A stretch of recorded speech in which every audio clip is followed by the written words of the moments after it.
오늘은 5번째 시간 성경이 가르치는 침례라는 제목으로 말씀을 전하겠습니다. 잠기는 예식이죠. 신약교회에 주님께서 2가지 율례를 제정하셨는데 그것은 구원받은 성도에게 침례를 주라는 것이고요. 주의 만찬을 통해서 주님의 죽으심을 기억하라고 하신 것입니다. 성경이 가르치는 침례라고 되어 있죠.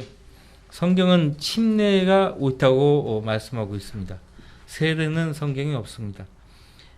잠기는 예식이고요. 세례는 씻는 예식인데 뭘 씻을까요? 육신의 더러운 것을 씻는 것일까요? 죄를 씻기 위해서 그 예식을 하는 것일까요? 보통은 죄를 씻는 그 목적으로 세례식을 거행합니다. 근데 그 세례는 성경에 없습니다. 예수 그리스도의 피로 죄를 씻는 것이지 물로 죄를 씻는 것이 아닙니다. 자, 주 예수 그리스도의 보혈을 믿음으로 말미암아 은혜로 구원받은 것과 하나님께서 그 구원을 영원히 보증하신다는 것을 확신한 그리스도인은 자신의 변화된 삶을 침례에 순종하는 것에서부터 시작해야 합니다. 그리스도인은 성경대로 믿는 지역교회에 신실하게 참여할 때 최선의 신앙생활을 할 수 있는데 지역교회에 속하기 위해서는 자신의 구원을 간증하고 침례를 받아야 합니다. 사도행전 2장에 예루살렘 교회의 성도들이 그 침례를 통해서 속하게 된 것을 우리가 보게 됩니다. 어떤 사람들은 침례가 구원을 위한 필수 요소라고 주장합니다. 틀렸죠? 그들은 침례받지 않으면 구원받지 못한다고 가르치는 것입니다. 이렇게 주장하는 사람들이 누가 있어요? 그리스도의 교회라고 하는 이단 교파가 있습니다. 로마 카톨릭은 침례를 주지 않습니다. 세를 주죠. 그리스 정교회, 러시아 정교회는 침례를 줍니다. 세례도 주긴 하지만 보통 이제 침례를 줘요. 문제는 신앙 고백을 하지 못하는 어린 아기에게 침례를 준다는 데 문제가 있죠. 그것이 이제 구설수에 많이 올랐어요. 아기에게 이제 침례를 주다 보니까 아기가 익사하는 거예요. 익사하지 않도록 침례 주는 방법을 고안을 해가지고요. 교묘하게 그런 식으로 침례를 주더라고요. 아기에게 침례 주는 것은 아무 의미가 없어요. 성경을 보면은 다 신앙을 고백하는 자들에게만 침례를 준 것을 우리가 볼 수 있습니다. 사복음서에도 예수님 당시에 침례 요한도요. 어린 아이에게는 침례 안 줬어요. 그러나 성경은 구원받는 것이 침례를 받는데 필수적인 조건이 된다고 가르칩니다. 구원이 침례를 받는 조건이 되는 것이에요. 침례가 구원의 조건이 아니고 구원이 침례를 받는 조건이 되는 거예요. 필수적인 조건이 되는 거예요. 구원받지 않은 사람에게는 침례를 줄 수 없습니다. 침례 줘도 아무 의미가 없어요. 이번 주제에서는 침례에 관한 하나님의 의도가 어떤 것인가를 온전히 이해할 수 있도록 성경의 명백하고 뚜렷한 가르침을 제시하고자 합니다. 침례란 어떤 뜻입니까? 자, 침례란 중생, 거듭남이나 죄사함을 의미하지 않습니다. 침례는 성도의 마음속에서 이미 일어난 일의 진상을 증거하는 것입니다. 즉, 침례는 구원받은 성도의 내적 변화에 대한 외적 표시입니다. 그의 내적 변화가 과연 어떤 것이기에 그것이 외적으로 드러나겠습니까? 그러니까 침례가 구원과 관련되어 있을 때는 유대인들에게 해당되는 경우예요. 사도행전 2장 38절이죠. 보십시오. 사도행전 2장 38절.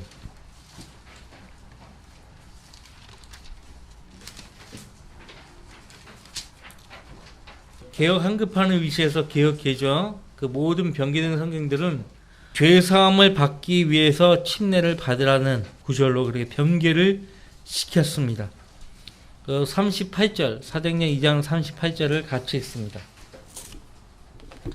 베드로가 그들에게 답변하기를 회개하라. 그리고 죄들을 사함받은 것으로 인하여 너희 각자는 예수 그리스도의 이름으로 침례를 받으라. 그리하면 너희가 성령의 선물을 받으리라. 누구에게 하는 말인가 하니까 유대인들에게 하는 말입니다. 유대인들에게. 앞서 37절 그들이 이 말을 듣고 마음에 찔림을 받아 베드로와 다른 사도들에게 말하기를 형제 여러분 우리가 어찌하여야 하리까라고 하니 형제 여러분 유대인들은 서로에게 형제가 되는 것이에요. 형제가 되는 것입니다. 마음에 찔림을 받은 이들이 우리가 어떻게 해야 합니까? 물었더니 베드로가 그들에게 답변하기를 회개하라. 그리고 죄들을 사함 받은 것으로 인하여 너희 각자는 예수 그리스도의 이름으로 침례를 받으라. 그래야만 너희가 성령의 선물을 받으리라. 그런데 개역 개정을 읽어드릴게요. 개역 개정은 어떻게 변개되어 있는가? 베드로가 이르되 너희가 회개하여 각각 예수 그리스도의 이름으로 세례를 받고 죄 사함을 받으라. 그래야면 성령의 선물을 받으리니. 죄 사함을 받기 위해서 어떻게 하라고 하는 거예요? 세례를 받고 죄 사함을 받으라. 세례 못 받으면 죄 사함 못 받는다는 거예요. 근데 우리 한국 힘쟁이 성경, 바른 성경은 죄들을 사함 받은 것으로 인하여 너희 각자는 예수 그리스도의 이름으로 침례를 받으라. 유대인들조차도 예수님이 그들의 죄를 위해서 십자가에 달려 죽으셨어요. 사도행전 2장 전에 예수님이 십자가에 달려 죽으셨죠. 예수님은 그들의 죄를 용서하셨어요. 저들의 죄를 용서하여 주옵소서. 저들은 자기들이 행하는 것을 알지 못하나이다. 예수님 십자가에 달려 돌아가실 때 하나님께 기도하신 말씀이었죠. 주님도 용서하신 거예요. 주님은 용서하셨는데 그 용서하신 것을 받아들이지 않는 거예요. 감사치 않는 거예요. 용서받으려면 용서를 먼저 구해야죠. 그것이 회개입니다. 회개예요. 하나님 저는 죄를 지었습니다. 저는 죄인입니다. 저를 용서해 주옵소서. 하나님과 관계가 회복이 되는 거예요. 그러니까 유대인들에게 한해서 침례를 받아야만 구원을 받는 거예요. 사도행전 2장 38절로 침례를 통해서 거듭난다는 거짓 교리가 발생한 거예요. 그 교리를 붙잡고 있는 이단 종파가 로마 카톨릭과 친카톨릭 교회들이에요. 자, 그 교재에 보시면은 그의 내적 변화가 과연 어떤 것이기에 그것이 외적으로 드러나겠습니까? 자기가 믿는 바를 입으로 시인을 하죠. 믿지 않았는데 입으로 시인합니까? 아니죠. 믿었으니까 입으로 시인하는 거예요. 그것이 침례 때 신앙 고백을 하는 것입니다. 자, 침례는 죄에 대하여 죽고 하나님께 대하여는 살아난 것을, 즉 죄로 인해 지옥에 갈 수밖에 없었던 사람이 주 예수 그리스도를 자신의 구주로 믿음으로써 그의 영이 거듭나고 그의 혼이 구원받은 사실을 겉으로 표시하는 것입니다. 그러나 나에게는 우리 주 예수 그리스도의 십자가 외에는 결코 자랑할 것이 없나니 그로 인하여 세상이 나에게 십자가에 못 박히고 나도 세상에게 그러하니라. 나무 십자가를 의미하는 것이 아닙니다. 플라스틱 십자가를 의미하는 것이 아니고 십자가는 우리 죄를 위해서, 우리 죄 문제를 해결하기 위해서 그 십자가의 저주를 받으신 예수 그리스도를 가리키는 것이죠. 우리가 십자가에 예수님과 함께 못 박혔어요. 죽었어요. 죄에 대해서 죽은 거예요. 그리고 예수님 부활하실 때 함께 살아난 것이에요. 이 사실을 공개적으로 간증하는 것이 침례예요. 자, 두 번째, 침례는 구원받은 성도가 예수 그리스도와 하나됨을 나타내는 표시입니다. 이와 관련하여 로마서 6장 1절로부터 13절은 침례에 대한 영적 의미를 제시하고 있습니다. 침례에 대한 영적 의미를 제시하고 있어요. 자, 첫 번째, 침례는 예수 그리스도의 죽음과 하나 되는 것입니다. 예수님이 죽었을 때 나도 함께 죽은 것이에요. 만일 우리가 그의 죽으심의 모양으로 함께 심겨졌다면 또한 그의 부활하심의 모양과 같이 되리라. 이게 무슨 말이에요? 우리가 이제 물로 침례 받을 때 예수님과 죽었다는 것을 나타내 보이는데 그의 죽으심의 모양으로 살아있는 사람을 무덤에 묻을 수 없잖아요. 물로써 내가 예수님과 함께 죽었고 묻혔고 부활했다는 것을 나타나는 거예요. 모양으로라고 말하고 있습니다. 그의 죽으심의 모양으로 함께 심겨졌다면, 여러분들 물속에 집어넣잖아요. 그의 죽으심의 모양으로 심겨진 거예요. 그의 부활하심의 모양과 같이 되리라. 이렇게 세우잖아요. 침례를 주는 그 집례자가 이렇게 세운단 말이에요. 두 번째, 침례는 예수 그리스도의 장사 되심과 하나 되는 것입니다. 로마서 6장 4절에 그러므로 우리가 죽음 안으로 침례를 받아 그와 함께 장사되었으니, 세례는 물을 뿌린다고 죽음과 장사를 나타내 보일 수 없어요. 한 줌의 흙으로 시체를 장사할 수 없잖아요. 그렇죠? 시체를 묻어야죠. 그러므로 우리가 죽음 안으로 침례를 받아 그와 함께 장사되었으니 이는 아버지의 영광으로 인하여 그리스도께서 죽은 자들로부터 일으켜지심과 같이 우리도 또한 생명의 새로운 가운데서 행하게 하려 함이니라. 세 번째, 8절, 로마서 6장 8절에 침례는 예수 그리스도의 부활과 하나 되는 것입니다. 이제 우리가 그리스도와 함께 죽었으면 또한 그와 함께 살 줄을 믿으며, 예수님과 함께 죽은 성도는요, 예수님과 함께 부활하는 것이에요. 앞으로 예수님 오시면 부활할 것이죠. 그를 침례식을 통해서요, 공개적으로 자기 안에서 일어난 영적 변화, 내적 변화를 외적 증거로 나타내 보이는 것이 침례식이에요. 그러니까 내적 변화가 없는 사람은요, 할 수가 없죠. 그렇죠? 할 수 없어요. 이와 같이 침례는 성도 자신이 어떻게 구원받았는가를 공개적으로 증거하는 것으로서 영적 변화에 대한 한 모형이 되고 성도와 주 예수 그리스도가 하나 되었음을 나타내는 것입니다. 연합이에요. 중요한 것은 예수님과 함께 하나 되었다는 것을 성도 자신에게 알게 하기 위해서, 또 하나님과 여러 사람들 앞에서 간증하는 것이에요. 나는 예수님과 함께 죽은 사람이에요. 또 장사된 사람이에요. 또 예수님과 함께 부활한 사람이에요. 나는 다른 사람이 된 것이에요. 침례는, 곧 물침례는 이미 성령에 의해 그리스도의 몸 안으로 침례를 받은 성도가, 이것은 이제 성령 침례라고 합니다. 자신의 구원을 나타내는 외적 표시입니다. 우리가 예수님을 구주로 영접할 때요, 성령께서 나의 죽었던 영을 살리신과 동시에 나를 보이지 않는 그리스도의 몸 안에 지체로 두시는 거예요. 그 그리스도의 몸 안으로 잠기는 것이에요. 대표적인 구절이 고린도전서 12장 13절 말씀인데, 교재 보시면 같이 읽어봐요.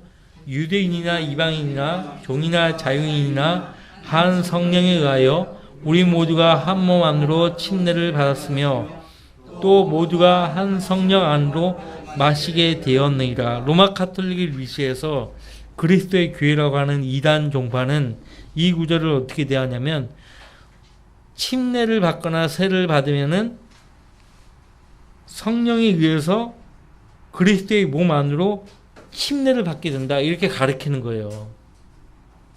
이것은 세례 받기 전에, 물침례 받기 전에, 뭐 세례는 성경에 없는 말이지만 물침례 받기 전에 이미 그 성도 안에서 이루어진 일을 가리키는 거예요. 12장 13절은 유대인이나 이방인이나 종이나 자유인이나 한 성령에 의하여 우리 모두가 한 몸 안으로 침례를 받았으며 또 모두가 한 성령 안으로 마시게 되었느니라. 이것은 이제 영적 침례 또는 성령 침례라고 부릅니다. 구원 받을 때 받은 성령 침례예요. 이 은사주의자들은 이 성령 침례를 성령 세례라고 잘못 부르면서 2차 영적 체험이라고 그렇게 가르쳐요. 2차 영적 체험. 성령 충만과 성령 침례를 같이 보는 거예요. 그 사람들은. 성령 충만은 전혀 다른 거거든요. 성령 침례는 구원 받을 때 성령을 통해서 이루어진 일이에요. 이것은 이제 에베소서 4장 5절 말씀에 한 침례라고 그렇게 가르칩니다. 그러니까 구세군 창사자 윌리엄 부스 장군은 이 에베소서 4장 5절의 한 침례, 이것에 대해서 잘못 이해해가지고요. 우린 이미 성령으로 침례를 받았기 때문에 물침례 받을 필요 없다, 그렇게 가르쳤었어요. 그것도 성경을 잘못 이해한 원인이 있죠. 은사주의자들의 주장대로 방언이나 신유를 체험해야 소위 성령 세례를 받은 증거가 아니에요. 성령 침례를 받은 구원받은 그리스도인이 받는 물침례는 그의 구원을 외적으로 간증하는 침례일 뿐입니다. 자, 성경에서 뚜렷하게 성령 침례다, 물침례다 이런 구분을 하고 있지 않지만 우리는 앞뒤 문맥을 살펴가면서 이 구절은 성령 침례를 말하는구나, 이 구절은 물침례를 말을 하는구나, 우리는 알 수 있죠. 자, 네 번째, 침례는 그리스도인의 공개적인 신앙 고백의 한 형태로서 하나님을 향한 선한 양심으로 살겠다는 믿음과 순종의 표시입니다. 자, 침례는 그리스도인의 공개적인 신앙 고백의 한 형태로서 하나님을 향한 선한 양심으로 살겠다는 믿음과 순종의 표시입니다. 물은 예수 그리스도의 부활하심으로 인하여 이제 우리를 구원하는 무용인이 곧 침례라. 개역 개정은 어떻게 고쳤다고 했죠? 구원의 편이 곧 세례라, 이렇게 고쳤다고 했죠. 세례를 받고 죄 사함을 받으라, 그렇게 고쳐놔 버린 거예요. 그러니까 그들의 성경대로 한다면 그들의 주장이 맞는 거죠. 그렇죠? 그렇잖아요. 근데 그들의 성경은 틀린 거예요. 그러니까 자기들의 교리를 입증하기 위해서 성경을 자기들의 교리에 맞게 뜯어 고쳐버린 거예요. 무서운 것이에요. 우리는 하나님 말씀에 기록된 대로 믿고 실행해야 되는 것이지, 내가 믿고 내가 생각하는 것대로 성경을 뜯어 고칠 수 있는 권한이 없는 거예요. 근데 그 사람들은 그렇게 하는 거예요. 여호와 증인들도 그들의 성경을 갖고 있어요. 신세계 역본, 로마 카톨릭 역본이 있잖아요. 그죠? 이단들마다 자기들의 교리를 옹호할 수 있는 성경을 다 갖고 있는 거예요. 그게 문제예요. 이것은 육체의 더러움을 제거하는 것이 아니라 하나님을 향한 선한 양심의 응답이라. 그럼 갓난아기들이 하나님을 향해 선한 양심의 응답을 할 수 있어요? 없죠. 자기가 뭐 하는지도 모르잖아요. 그 아이들은. 육체의 더러움을 제거하는 것이 아니에요. 씻는 예식이 아니란 말이에요. 그렇지, 육체의 더러움을 제거하는 것이 아니지, 죄를 씻는 것이니까. 이렇게 말을 또 둘러댑니다. 이게 문제라니까요. 내가 세례받은 것은 육체의 더러움을 제거하기 위함이 아니야. 내 죄를 씻기 위해서. 여기 세례를 받고 죄사함 받으라고 했으니까 나는 그대로 순종한 거야. 그렇게 이야기한다니까요. 성경 변개가 이렇게 무서운 거예요. 의도적인 변개라니까요. 의도적인 변개. 자, 어떤 사람이 침례를 받아야 합니까? 성경은 예수 그리스도를 구주로 믿고 구원받은 사람이 침례를 받을 수 있는 유일한 대상이 된다고 가르치고 있어요. 성경은 침례를 받기 위해 나온 사람은 누구나 예수 그리스도를 자신의 구주로 믿은 것, 즉 구원받은 것을 먼저 고백해야 한다고 가르치고 있어요. 이것이 믿는 자의 침례예요. 성경은 에티오피아 내시와 이방인 코넬료가 침례를 받은 것을 통해 구원받은 사람이 침례를 받을 수 있다는 사실을 분명히 가르치고 있어요. 그러니까 유아 세례는 비성경적이죠.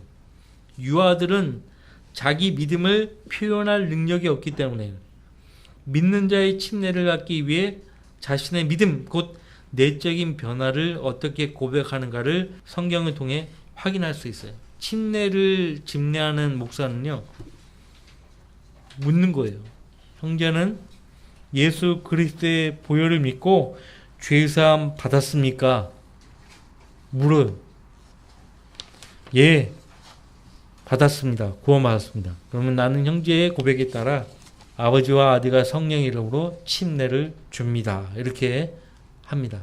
10장을 넘기시면, 그리하여 그들이 길을 따라가다가 물이 있는 곳에 이르자 그 내시가 말하기를 보라 여기 물이 있도다. 내가 침례를 받는데 무슨 거침이 있느냐라고 하니 빌립이 말하기를 만일 당신이 마음을 다하여 믿으면 합당하니라고 하니 그가 대답하여 말하기를 나는 예수 그리스도가 하나님의 아들이신 것을 믿나이다라고 하더라. 이 37절 말씀이요, 모든 변기된 성경에는 삭제되고 없어요. 자, 그리고 나서 그가 마차를 세우라고 명한 다음 빌립과 내시가 둘 다 물로 내려가서 빌립이 그에게 침례를 주니라. 물이 없는데 침례를 줄 수 없죠. 자, 세례가 맞다면은 당시 에티오피아 내시가요, 명절을 지키기 위해서 예루살렘에 왔다 가는 거예요. 그 칸타케 비하에서 재정을 담당했던 사람이에요. 지금 말로 하면 기획재정부 장관이죠. 장관이 어디 이동하는데 수행 비서나 수행원이 따라가지 않겠어요? 그러면 사막을 횡단할 때 가장 필요한 것이 뭐예요? 물이에요, 물. 그럼 그 물로 세례 주면 될 것을 물이 있는 곳에 이르자 그 내시가 말하기를 보라 여기 물이 있도다. 내가 침례를 받는데 무슨 거침이 있느냐. 딱 보니까 잠길 수 있는 그런 물이에요.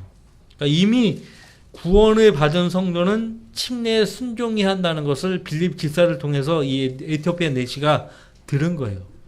복음만 전한 것이 아니고 당신이 정말 구원받은 사람이라면 하나님 앞과 사람들 앞에서 당신이 구원받은 사람임을 증거해야 한다. 그거를 빌립 집사가 복음을 전하면서 알려준 거예요. 그래서 반응을 보이는 것입니다. 보라 여기 물이 있도다. 내가 침례를 받는데 무슨 거침이 있느냐 라고 하니 빌립이 말하기를 만일 당신이 마음을 다하여 믿으면 합당하니라. 무슨 말이에요? 당신이 마음을 다해서 예수 그리스도를 구주로 믿었다면, 그래서 구원받았다면 침례받기 합당하다는 거예요. 그래서 둘 다 물로 내려가서 빌립이 그에게 침례를 주었다라고 말씀하고 있죠. 침례를 위한 유일한 자격 조건이에요. 로마서 10장 9절 10절에 근거한 믿음을 통한 구원이고요. 그것을 분명히 간증할 수 있어야 돼요. 아직 침례를 받지 않았다면요, 우선 자신에게 구원의 확신이 있는가를 스스로 확인을 해야 되겠고, 그 다음에는 성경대로 믿는 지역교회에서 구원받은 간증을 하고 침례를 받아야 되는 거예요. 성경대로 믿는 지역교회에 한해서만 침례를 받아야 의미가 있어요. 성경대로 믿는 교회가 아닌 데서 침례 받아봐야 아무 의미가 없어요. 그걸 아셔야 돼요.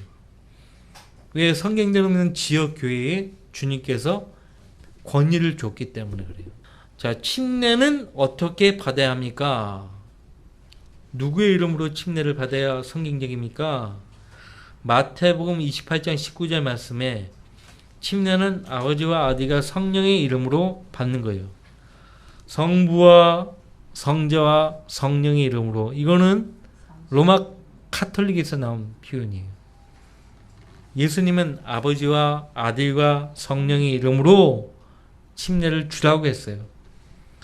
사도행전 10장 48절에 이것이 주의 이름으로 라고 나와 있죠. 그 주는 아버지, 아들, 성령이 다 들어가요. 삼위일체 하나님을 주라고 해요. 구약시대 때는요, 이 주가요, 여호와예요, 여호와. 베드로가 이방인에게 한 말이었죠. 침례를 받는 것 역시 같은 의미를 지녀요. 주는 아들과 아버지와 성령의 공통적인 이름이에요.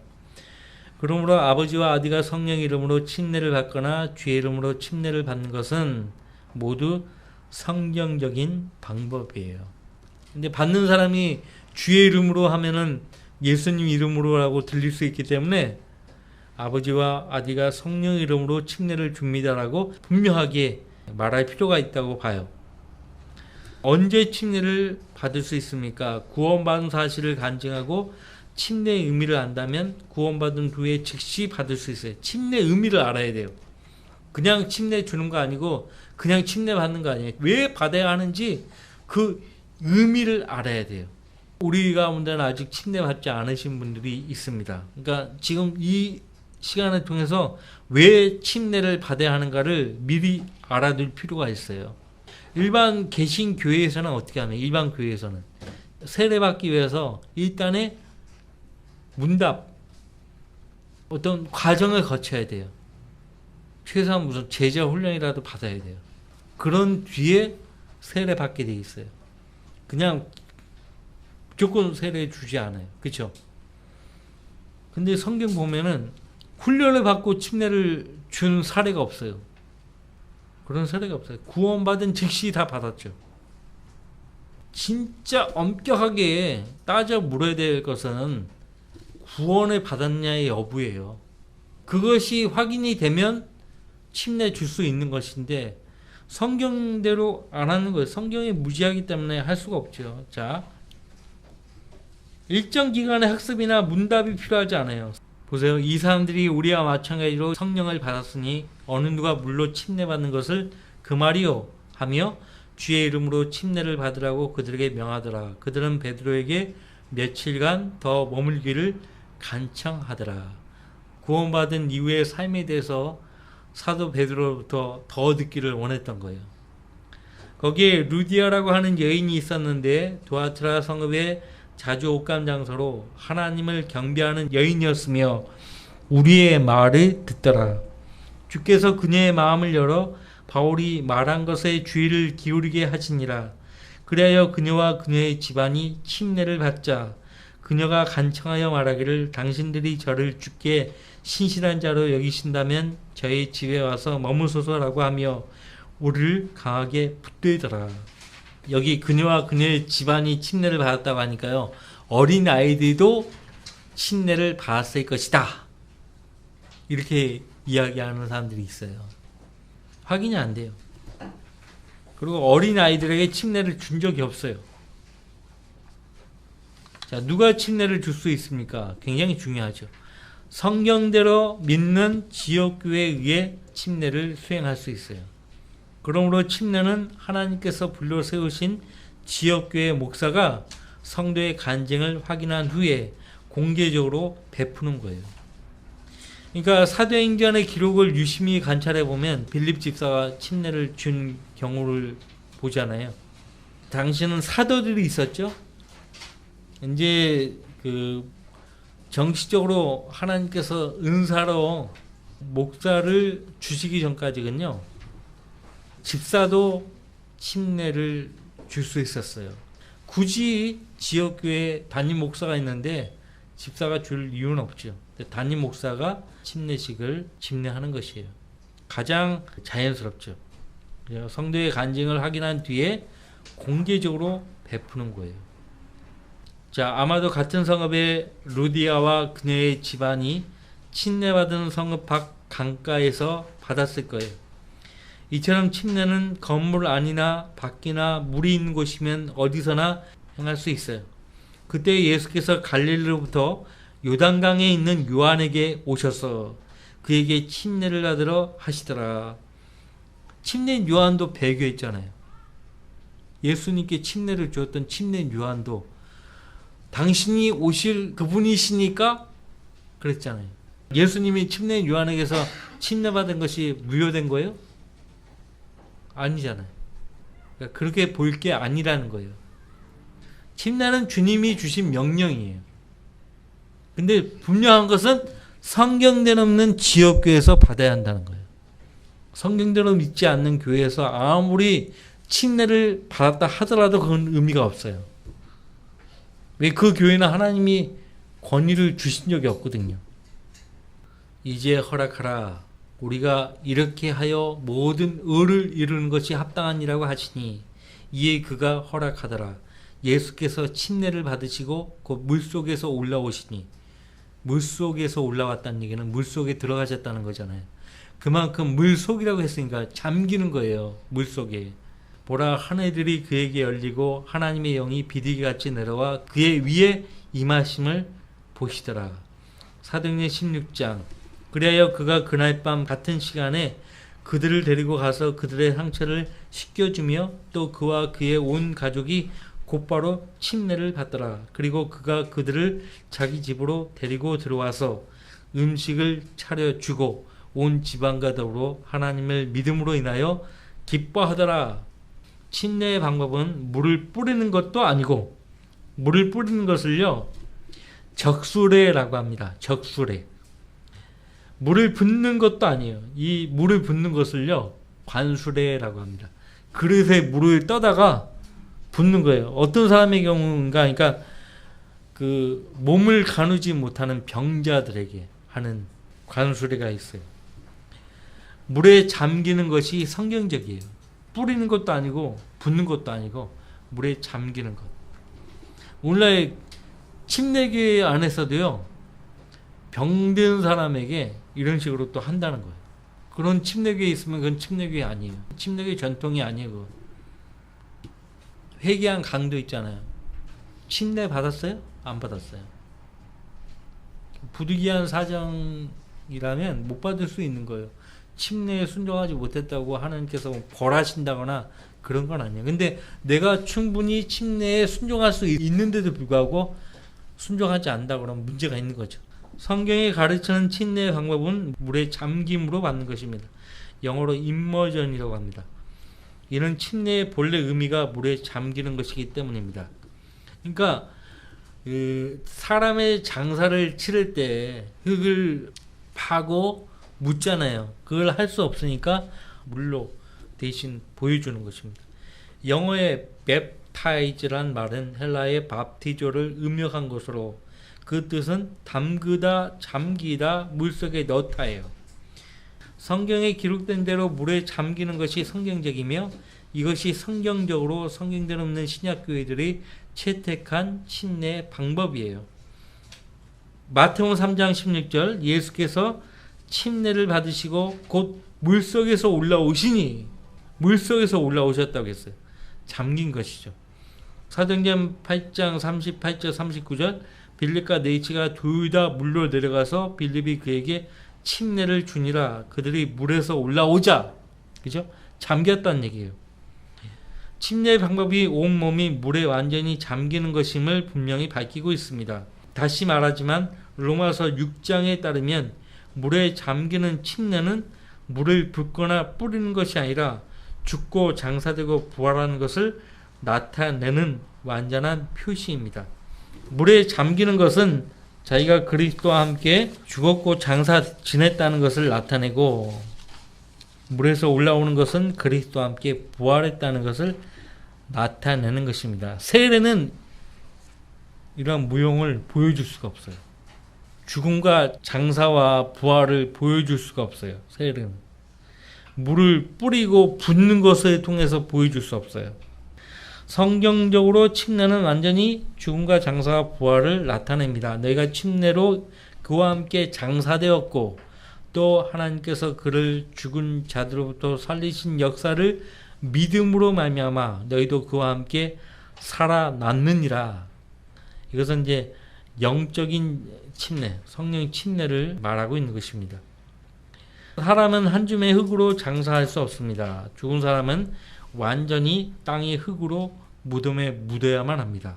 그러므로 성경적 침례는 장사와 부활을 온전히 상징하는 것이어야 하며 장사와 부활을 상징하지 못하는 것은 비성경적입니다. 왜 침례가 중요합니까? 왜 침례를 하는 것이 중요합니까? 침례는 구원을 위한 조건이 아니에요. 에베소서 2장 8절 9절 침례를 포함한 어떠한 행위도 없이 오직 믿음으로 말미암아 은혜로 구원을 받는 것을 명백히 밝히고 있어요.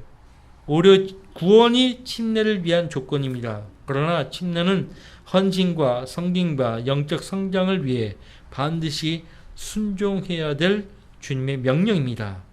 마태복음 28장 19절 20절이 이를 입증하고 있습니다. 침례는 주님의 지상 명령 가운데 가장 중요한 부분을 차지합니다.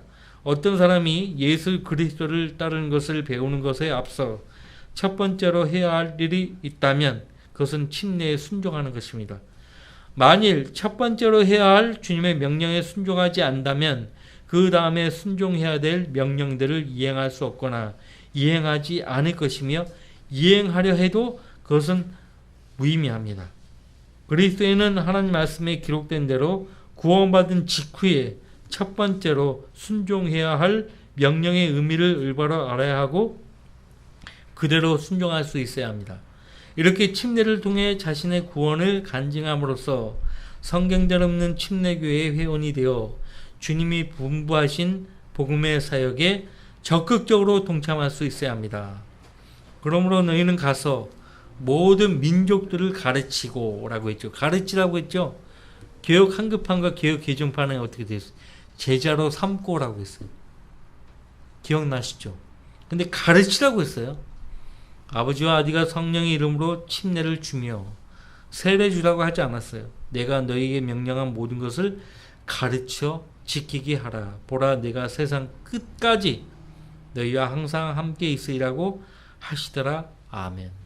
우리가 침례교회라고 하는 것은 침례 주기 때문에 침례교회라고 하는 것이 아니고요. 그렇게 생각하면 무식한 거예요. 기도합시다.